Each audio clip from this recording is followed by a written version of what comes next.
Hello children, let us continue today again with more applications on gaseous state.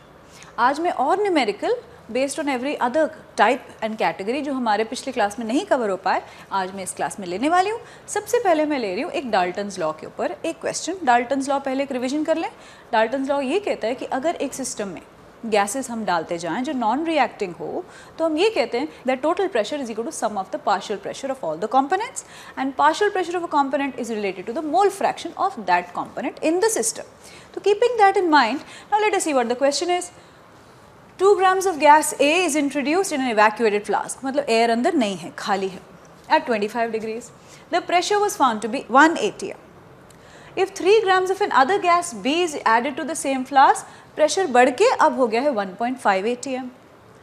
Assuming ideal behavior, calculate the molar mass of A and B, the ratio of the molar mass of A and B, and the volume of the flask.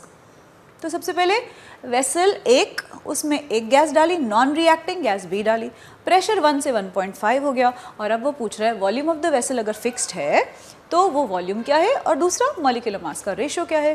तो है ना Dalton's law का question. देखिए क्या करना चाहिए मुझे। सबसे पहले लिखते हैं P V is equal to N R T एक गैस के लिए और वो गैस लेते हैं ए। For gas A, what was the pressure? 1 atm. Volume I don't know. Number of gaseous moles होगा weight upon molecular weight Ma into R into temperature 298 दे रखा है 25 डिग्री। इक्वेशन 1 बन गई। अब लेते हैं for gas B। क्या लगाऊं? अब वो प्रेशर 1 से 1.5 हुआ। गैस B की कंट्रीब्यूशन कितनी हुई?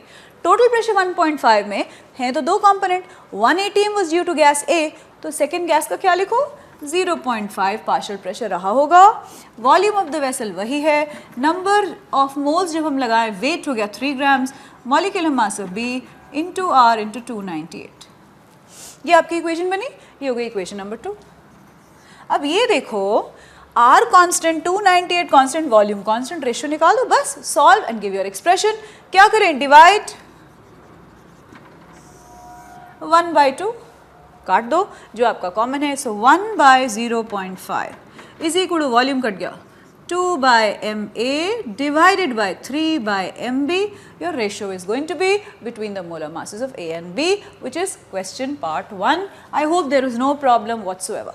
तो 1:3 की रेशियो आ गई। एक रियल गैस की बात करते हैं, हम कहते हैं कि वो आइडियल से क्यों अलग है, क्योंकि उसके अंदर दो फैक्टर्स ध्यान रखने पड़ते हैं कि मॉलिक्यूल्स एक्चुअली उनकी वॉल्यूम है जो हम निगलेक्ट नहीं कर सकते, और दूसरा इसमें इंटरमॉलिक्यूलर फोर्सेस हैं।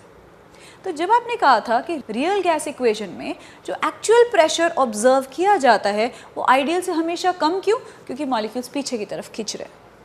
हायर द वैन डर वाल constant A of a gas, more is going to be its liquefiability is a very important statement। मतलब क्या कि जितने इंटरमॉलिक्यूलर फोर्सेस ज़्यादा होंगे उतना वो गैस ज़्यादा इजीली लिक्विफाई होगी, उतनी वो रियल गैस है, क्योंकि आइडियल गैस में इंटरमॉलिक्यूलर फोर्सेस नहीं होते और पॉइंट्स माना जाता है गैस को कि उसके अंदर खुद की कोई वॉल्यूम नहीं है। तो इसीलिए एक गैस जितनी ज़्यादा रियल है उतनी ज़्यादा लिक्विफाइबल है, उतना उसका वैन डर वाल कांस्टेंट ज़्यादा है।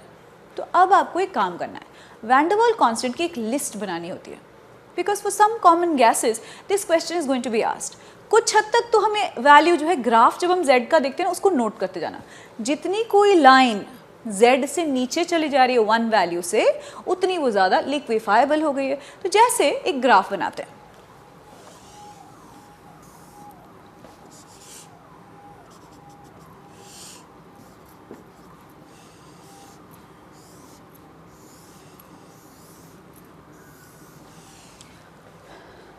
जब मैंने एक ग्राफ बनाया z versus p, you are familiar with this graph. ये क्या बताता है? Deviation from ideal behaviour. जितना आप z को 1 से कम कर रहे हो उतना वो गैस ज़्यादा लिक्विफाइबल है, तो इसका मतलब उतना वो क्या है? रियल ज़्यादा है। तो अब एक रिलेशनशिप जो इन गैसेस में ड्रॉप होगी कि जितनी वो गैस नीचे होगी उतनी वो लिक्विफाइबल होगी।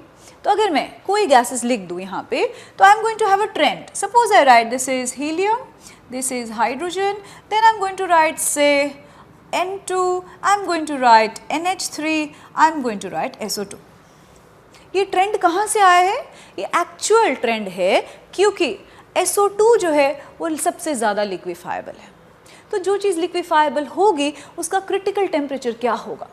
तो जो ज़्यादा लिक्विफाइबल उसका क्रिटिकल टेम्परेचर भी डायरेक्टली प्रोपोर्शनल मतलब ज़्यादा ही होगा।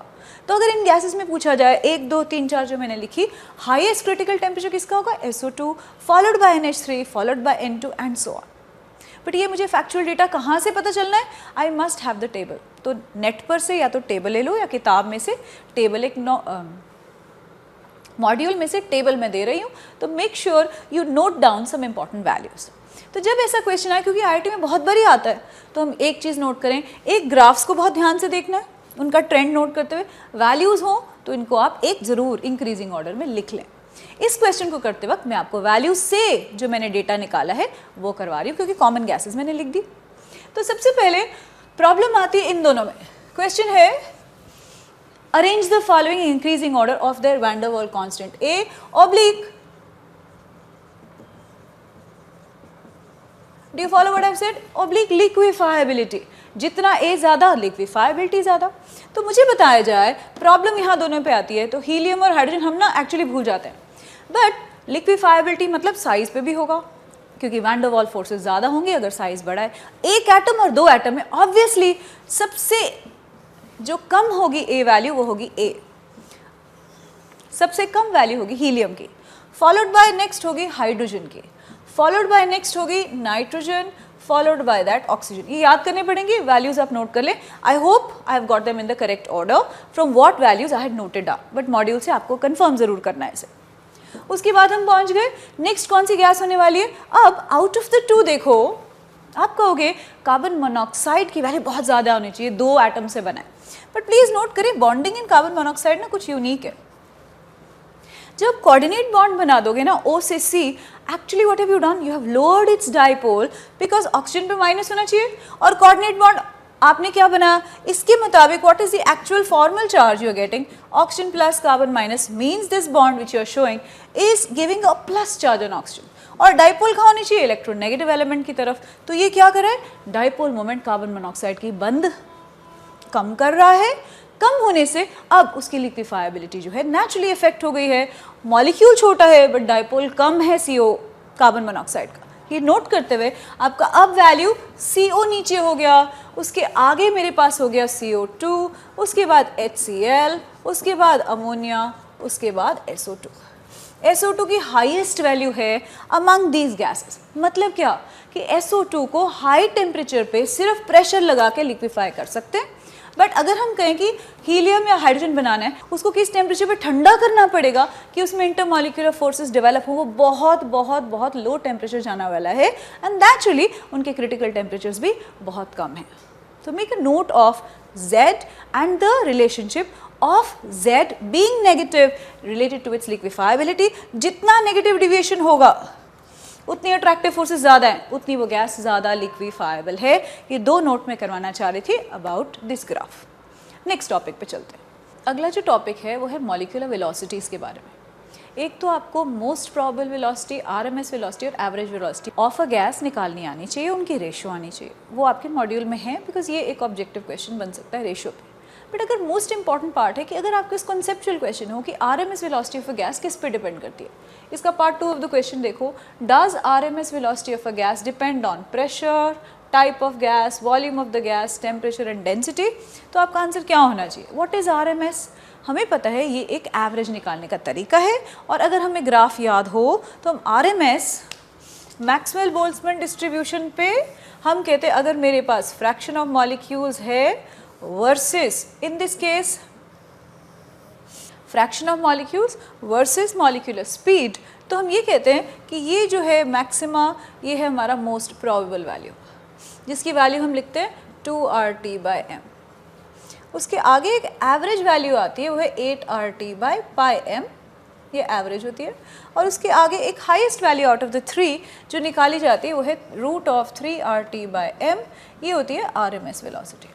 ये है क्या, RMS वेलोसिटी का मतलब है कि मैं सारे मॉलिक्यूल्स की जो एक लार्ज सिस्टम होगा, अगर वेलोसिटी निकाल दूं, उन सब की वैल्यूज़ जो हैं उसको स्क्वायर करूं, टोटल नंबर से डिवाइड करके स्क्वायर रूट लूँ, उसका एवरेज का नाम है रूट मीन स्क्वायर। स्टैटिस्टिकली अगर ये बहुत लार्ज सिस्टम के लिए निकाली जाए तो उसकी वैल्यू वर्कआउट करती है 3RT/m।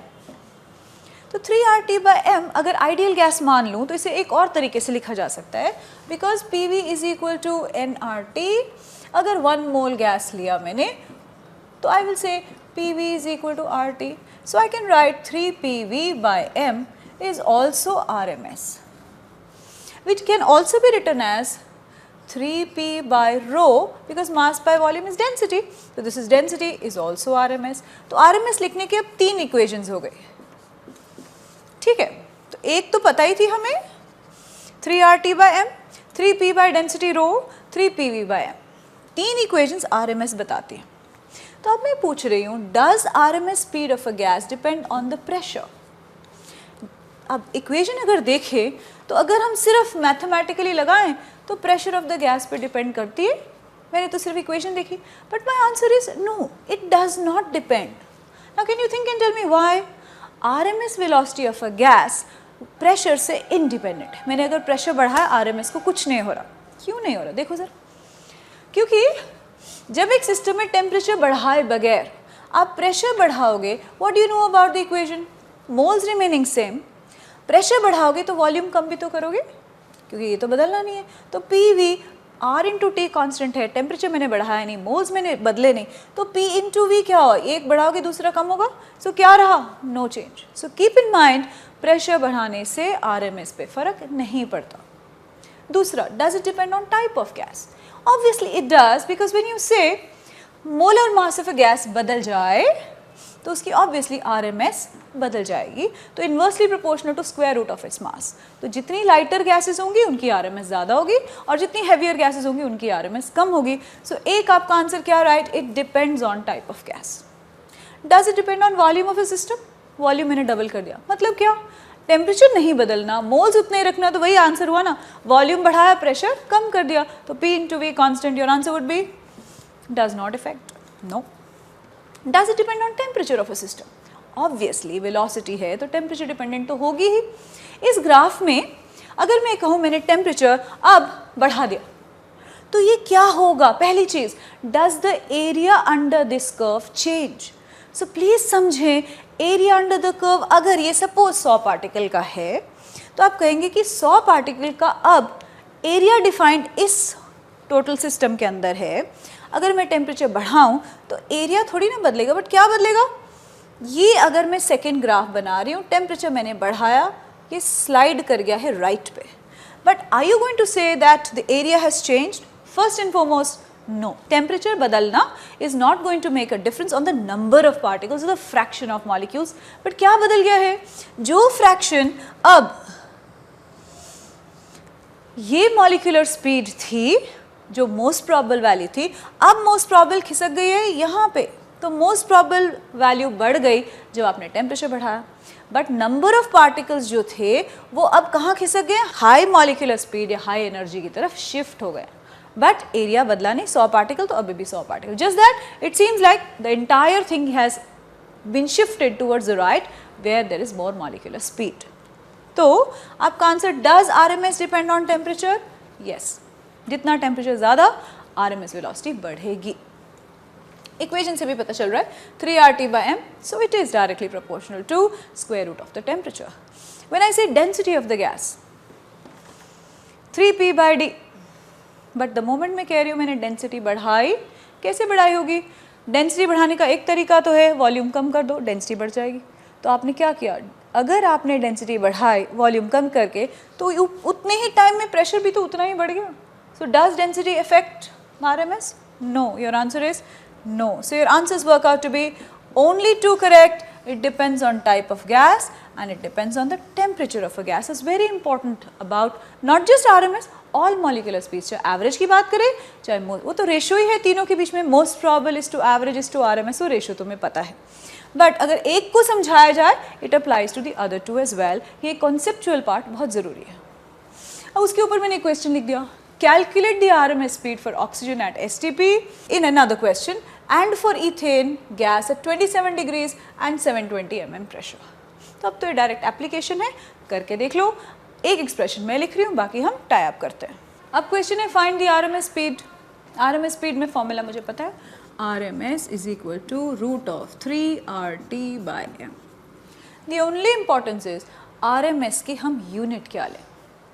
अगर आप मीटर पर सेकेंड स्पीड ले रहे हो तो इसका मतलब MKS सिस्टम फॉलो कर रहे हो, तो R की वैल्यू क्या लोगे? तो MKS सिस्टम में मेरा आंसर होना चाहिए 8.314 joule kelvin inverse mole inverse. This is MKS. And then molecular mass when I am saying should be in kilogram, नहीं तो हमारा क्वेश्चन गलत होता है. That is the most important thing, keep the units in mind. तो अगर ये हो सेंटीमीटर पर सेकेंड में तो अब CGS फॉलो करेंगे. तो मेरा आंसर क्या होना चाहिए? R की वैल्यू क्या लो in this case? 8.314 into 10⁻⁷ kelvin inverse mole inverse. Do not go wrong, because speed निकाले मीटर पर सेकेंड, R की वैल्यू लगा दी CGS में, तो आंसर तो गलत होना ही है. और अब what is the molar mass unit which I should be using? जब CGS है तो ऑब्वियसली ग्राम्स में पर मोल मेरा आंसर होना चाहिए. यहाँ पे किलोग्राम पर मोल मुझे अपना आंसर लिखना पड़ेगा. अब सब्सटीट्यूट करो, आंसर गलत नहीं होगा. फिर पहले का क्वेश्चन सॉल्व कर दें. तो मेरा आंसर क्या हुआ? RMS for oxygen gas should be 3 into, अब मैं अगर लगा रही हूँ MKS 8.314 इंटू टेम्परेचर कितना दे रखा है वो हमेशा केल्विन में होना चाहिए. STP है तो 273 है, अपॉन मोलर मास क्या लिखूँ? 32 into 10⁻⁻³ root of this, because now my answer would be in metre per second. I hope you have understood. Solve, give your result. CGS में I have told you what you could have done. अब दूसरा question अपने आप करो. Ethane gas दे रखी है, molecular mass पता है, CGS में निकाल दो ताकि हमारा दोनों के यूनिट्स यूज करने आ जाए. Solve the second one and let's get back together. देखो जरा यही कुछ किया है कि नहीं? RMS for ethane, does it depend on pressure then? अभी तो बात की it is independent of pressure. क्या फर्क पड़ता है? प्रेशर पे तो डिपेंडेंट ही नहीं है. किस पे डिपेंडेंट है? टेम्परेचर जब स्पेसिफाइड है then I don't need anything else. So my answer would be gas specified है, टेम्परेचर स्पेसिफाइड है, I don't need the third quantity, it is redundant. My answer would be 3RT/m using CGS, मतलब centimetre per second में अगर मुझे answer चाहिए. Check करो क्या आपने ये किया. 3 इंटू 8.314 इंटू 10⁻⁷, यूनिट क्या लगा रही हूँ मैं? Kelvin inverse mole inverse into temperature फिर से 300 अपॉन मोलर मास, क्योंकि मैंने कहा ग्राम में लेना है तो इथेन हो गया मेरा 30. ये आपने जब स्क्वायर रूट लिया आपका आंसर अब RMS किस में आएगा? Centimetre per second. So be very cautious and especially the conceptual part. Do not forget that the molecular speeds depend on only temperature and type of gas. Next एक topic पे चलते हैं. अब quickly पहले revise करें what is Graham's law of diffusion. आप कह रहे हो कि एक सिस्टम में अगर मोर देन वन गैसेस हैं तो अगर एक पिन होल से निकलता है गैस तो किस पे डिपेंडेंट है?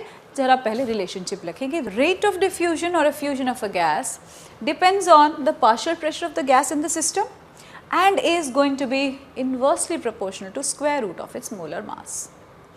Keeping this in mind, if I have more than one gases, keep in mind that it is pressure dependent. Pressure of a gas या number of moles of a gas in a system is related to its partial pressure. तो अगर मेरे पास moles दे रखे हैं gas के तो मुझे partial pressure दे रखा है. Ratio of the partial pressure है, और अगर मेरे पास type of gas दे रखी है तो molar mass है. तो question करते वक्त इसी चीज़ का हमें बहुत ध्यान रखना होता है. अब question देखते हैं है क्या. ये मैंने रिवाइज कराया, Graham's law क्या था. अब चलते हैं question. A mixture containing 1.12 liters of D2 and 2.24 liters of hydrogen. STP पे दो गैसेस दे रखी हैं. अगर आप देखें तो आपके पास दोबारा से 1.12 डिवाइडेड बाय 22.4 मोल्स एक गैस है D2 और 2.24 डिवाइड बाय 22.4 गैस है H2. मोल्स अलग हैं. एक हो गए मेरे पास 1/10 और एक हो गए मेरे पास 1/20 मोल्स. ये तो पहली चीज़ समझ आ गई. तो रेशियो क्या हुआ? 1:2 is the ratio of the moles. Have you noted that first thing? तो पार्शियल प्रेशर अलग क्योंकि आपके पास मोल्स अलग. 0.1 पार्शियल प्रेशर वाला केस टेकन केयर ऑफ. अब देखो उसने क्या कहा. This bulb is connected to another bulb by a stopcock with a small opening. The second bulb is fully evacuated, उसमें कुछ नहीं. The stopcock is open for a while, gases इधर से जो थी वो डिफ्यूज कर गई और वो कहता है after a while it was closed end the first bulb now contains 0.1 gram of hydrogen. चलो तो पहले देखें हमारे पास हाइड्रोजन थी कितनी शुरुआत में। आपके पास मोल्स अगर ये थे तो 0.1 इंटू 2 ग्राम्स, 0.2 ग्राम्स इनिशियली थी शुरुआत में। तो लेट्स राइट डाउन, बल्ब ए में I had 1/10 moles H2 and 1/20 moles D2। अच्छा, अब जब डिफ्यूज़ हो गया उस तरफ और जब आपने फिर से बंद कर दिया तो वो कह रहा है after that how much hydrogen diffuse, वो कह रहा है 0.1 ग्राम इधर आ गया, हैज शिफ्टेड फॉर हाइड्रोजन। तो इसका मतलब कितने मोल इधर आ गए, तो मैं कहूँगी 1/20 मोल्स शिफ्ट हो गए, because 1/10 moles is 0.2, 1/20 is going to be then 0.1 gram. तो 1/20 मोल जब भी आपने खोला 1/20 मोल इधर आ चुके हैं, हाइड्रोजन के इंफॉर्मेशन दे रखी है। अब वो पूछ रहा है the first bulb now contains ना, अब वो पूछ रहा है calculate the percentage weight of the gases in the second bulb. यहाँ पे परसेंटेज वेट उसे चाहिए। एक गैस का वेट पता चल गया है, कितना है वो पता चल गया 0.1 ग्राम है। दूसरी D2 कितनी आई होगी उतनी देर में जब आपने स्टॉप कॉक खोला, किसके ऊपर डिपेंड करेगा, grams law of diffusion. In this case rate of diffusion कौन सी गैस पे डिपेंड करेगा, एक तो उनके मॉलिक्यूलर मास अलग है और दूसरा उनके पार्शियल प्रेशर्स अलग हैं। फॉर्मूला लगाओ, सॉल्व करो, तो क्या लगाऊं, let's see, of H2 divided by rate of diffusion of D2 is proportional to partial pressure of H2 divided by partial pressure of helium, inversely proportional to molecular mass of D2 divided by molecular mass of H2. Do you follow? I have just taken the ratio and I have written Graham's law. Substitute करो। मैंने ये कहा था कि आपके पास molar ratio जो थी hydrogen is to D2 2:1 थी, तो पार्शियल प्रेशर की रेशियो आ गई 2:1। तो पहला लिख दिया हमने 2:1 is the ratio of their partial pressures. Point number 1 taken. दूसरा, molecular mass of D2 isotopic value है, ये अगर 2 है ये 4 है, तो रेट ऑफ डिफ्यूजन अब मुझे पता चल गया है for hydrogen divided by rate of diffusion for D2 is now going to be 2√2। ये वैल्यू मुझे पता चल गई। एक और चीज़ पता है, rate of diffusion of hydrogen कितना था, 1/10 मोल्स में से आपके पास अब 1/20 मोल्स शिफ्ट हो गया था, क्योंकि 0.2 ग्राम था उसमें से आधा जो है बल्ब 2 में शिफ्ट हो गया। मतलब क्या, जितनी देर में आपने ये स्टॉप कॉक खोला होगा तो कितने moles in the same amount of time can I say that 1/20 moles had moved from bulb 1 to bulb 2 of hydrogen, क्योंकि आपने कहा था 0.1 ग्राम शिफ्ट हो गया, तो इसका मतलब 0.1 मतलब 1/20 मोल्स इधर आ गए। उतनी ही देर में upon time t, t same है क्योंकि इतने ही टाइम के लिए बल्ब आपने खोला था। तो ये क्या है, moles of D2 in the same time कितना मूव किया होगा, ये रेट ही तो है, rate is change in moles per time, change in moles per time. तो चेंज इन मोल्स कितने होंगे अब निकाल लें तो D2 का आपका वैल्यू आ गया 2√2 मेरे पास आंसर है। मोल्स जितने शिफ्ट हो गए हमारे पास हैं। चलो जी सॉल्व कर दिया जाए, क्या एक्सप्रेशन आएगा। हेंस क्या आ गया, 1/20 upon x is 2√2, x was the number of moles of D2 transferred. तो सॉल्व करने पे जब मैं सॉल्व कर रही हूँ तो x आ रहा है 0.0176 मोल, क्योंकि D2 का मास 4 है AMU, तो मेरा आंसर हो गया 0.0706 grams is the weight of D2 transferred. अब क्या हुआ, 0.1 ग्राम हाइड्रोजन 0.07069, अब आपके पास D2 ट्रांसफर है, तो टोटल वेट क्या हो गया, ऐड कर देते हैं टोटल वेट, क्योंकि उसने कहा बल्ब 2 में परसेंटेज बाय वेट बता, तो टोटल वेट आ गया 0.1707 के आसपास। सॉल्व करने पे क्या, परसेंटेज ऑफ हाइड्रोजन निकाल दिया 0.1 बाय 0.17069 और वो आ रहा है 58%, और जो D2 होगा नेचुरली 100 में से माइनस करें वो है 41.42%। बड़ा सा क्वेश्चन था बट इसमें बहुत सारी चीज़ें जो थी ना अप्लाइड थी, कि आपने पार्शियल प्रेशर का रिलेशनशिप लिया कि नहीं, क्या आपने समझा कि मोलर रेशो का जो ट्रांसफ़र जो होता है रेट ऑफ, क्या आपने नोट किया कि rate of transfer is change in moles and not change in weight by time is very important. ये कॉशियस आपको रहना पड़ेगा जब हम न्यूमेरिकल ग्राम्स लॉ के ऊपर करें। आई होप आज की क्लास में जो मैंने टॉपिक्स गैस लॉस पे रिलेट किए पिछली और ये वाली क्लास मिला के, आई होप आपके कॉन्सेप्ट्स अच्छे हो गए होंगे। Make sure you use the module well in doing all the questions and this being an important topic should be dealt with well. You'll have to work a lot, but it's a very scoring topic. God bless you, do well.